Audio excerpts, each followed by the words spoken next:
జగిత్యాల జిల్లాలోని ఓ అంగన్వాడీ కేంద్రంలోని కోడిగుడ్లలో పురుగులు ప్రత్యక్షమయ్యాయి. మేడిపల్లి మండలం వల్లంపల్లి గ్రామ అంగన్వాడీ సెంటర్లో ఈ ఘటన జరిగింది. పిల్లలకు అందించే కోడిగుడ్లలో పురుగులు రావడంతో తల్లిదండ్రులు షాక్ అయ్యారు.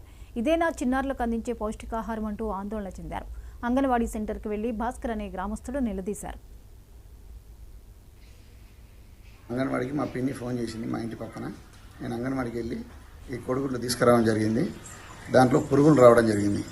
దానికి మా ఇంటి పక్కన ఉన్న వాళ్ళకు చూపించాను, ఒక వీడియో కూడా తీశాను.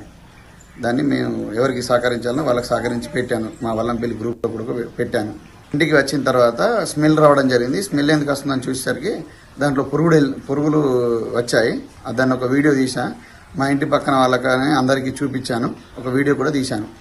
ఆ మేడం కూడా మా పిన్నే ఫోన్ చేసింది. నేను మా పిన్నికి ఆ వీడియో సెండ్ చేస్తే చూసుకొని తీసుకెళ్లాలని చెప్పింది. ఆ కోడిగుడ్డు ఒక్కటి కూడా నేను చూడలేను.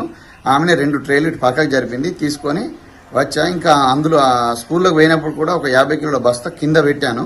పెడితే ఆ బ్యాగ్ కింద పెద్ద ఒక ఎలుక దాంట్లో పిల్లలు చేసింది. అదంతా గందరగోళంగా ఉంది. అక్కడ దాన్ని చూస్తే కూడా నేను చాలా భయపడ్డాను, అంత ఘోరంగా ఉంది. ఎప్పటికైనా పిల్లల కొరకు కొంచెం రేపొద్దున నా పిల్లలు చిన్న పిల్లలు ఉన్నారు, రేపొద్దున అదే అంగన్వాడికి నేను పంపిస్తా. ఆ గుడ్లు ఉడికిన చేసినవి అవి అట్లే పెడతారు. ఆ ప్రభుత్వం ఏం చేస్తుందో అర్థమవుతలేదు. అంగన్వాడికి మా పిన్ని ఫోన్ చేసింది.